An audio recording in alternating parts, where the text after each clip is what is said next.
Hey guys, Dave Syvertsen back from Ourlads Scouting Services. Our final stacks, position by position, have been sent to the printer and they are going to be found in the Ourlads Draft Guide. Order yours at ourlads.com. This is a consensus stack from our staff of scouts here at Ourlads. And our quarterbacks, we ended up with someone that's been at the top of our quarterback stack for a few months now, and that is Jayden Daniels from LSU. We just saw him measure in at 6'3", 210 at the LSU Pro Day just a few days ago. There are two traits to his game that stand out. One is obvious, the dual threat. This is the most explosive quarterback in this class by a wide margin. He set records with the amount of explosive plays he put on tape in his Heisman Trophy winning season this past fall. The second is not so obvious, but you have to pay attention. This kid was the first true freshman to ever start week one at Arizona State in 2019. That program became a dumpster fire because of issues beyond his control. He transferred to LSU, a significant jump in competition, and not only stayed the same, he got better. He was a round 3, round 4 caliber prospect just a couple of years ago. And against a tougher level of competition, he ascended to a completely different level. It is that not what we want out of quarterbacks that get drafted into the NFL. Jayden Daniels has proven he can do that. And that's the separator between guys that are good prospect and good NFL players. Do they take their games to another level? And Jayden Daniels, he checked every single box at LSU: ball protection, leadership, clutch moments. Every opportunity he had to show that he is a franchise quarterback, he passed with flying colors. That's what made him stand out among the other guys. Coming in at number 2 is Caleb Williams from USC, a guy that started off at Oklahoma with Lincoln Riley and then followed him to USC and then won the Heisman Trophy himself after the 2022 season, is one of the most unique talents we've ever seen. There's no denying whether you have him stacked at number 1 or number 2, Caleb Williams is going to scare the crap out of NFL defenses because you just don't know what he's going to do at any given moment.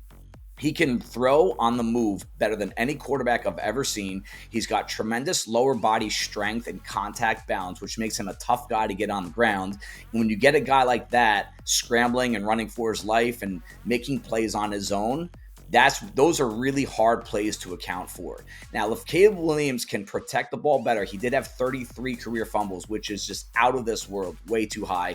And he could play a little bit safer, more efficient football. Go for the single and double where they're there. Don't always swing for the fence. That's when you're going to see the peak Caleb Williams. The question will be whether or not he truly wants to do that and how coachable he is. Coming in at number 3 is the best pure pocket passer in the class, and that is Drake Maye. When you watch him maneuver the pocket against subtle pressure left and right and still keep his eyes downfield and still drop the ball in the bucket to his deep threats, that is going to get NFL coaches that have a vertical, heavy passing attack really excited about his future. He has that Justin Herbert, Josh Allen type combination of size and arm talent. The issue with him is just the lack of consistency with his ball placement and the bonehead decisions that he makes under pressure at times, and that often is a separator at the next level. Who are you under pressure? Drake Maye's 2022 season was one of the best we've ever seen out of a freshman / redshirt freshman. He also did not ascend to a different level in 2023. It was not just the supporting cast. It was a lack of consistency, especially with his lower body mechanics, which do worry me a little bit. Sometimes he plays like Tarzan, sometimes he plays like Jane. So he's going to kind of be a big shot in the dark. Hope that you can develop him. He's the one guy that I think needs to be kept on the bench undoubtedly in year 1 and let him develop into something once you get the system around him a little bit more solidified. Coming in at number 4 is the national champion, McCarthy out of Michigan. This is a guy that has it between the ears.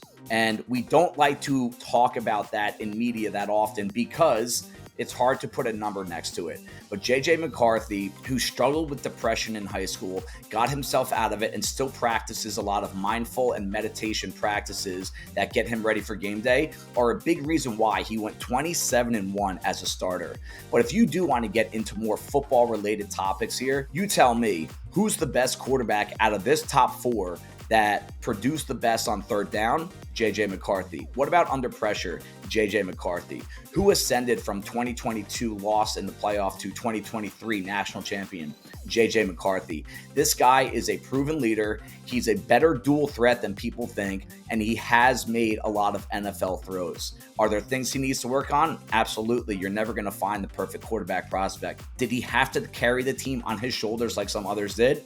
Absolutely not. Brock Purdy doesn't need to for San Francisco either. Let's get away from that stereotypical chatter with the quarterback talk. Who do you trust in big moments? J.J. McCarthy made big plays in big moments multiple times. My favorite thing about studying his tape is that down the stretch in both 2022 and 2023, when he was faced up against Ohio State and then the Big Ten championships and then the playoff game, then the national championships, right? His level of play ascended in big moments. That's what you want out of a franchise signal caller. Coming in at number 5 is Bo Nix out of Oregon, a 5-year starter, a guy that came out of high school with tremendous pressure and expectations. He goes to Auburn. He's a week 1 starter.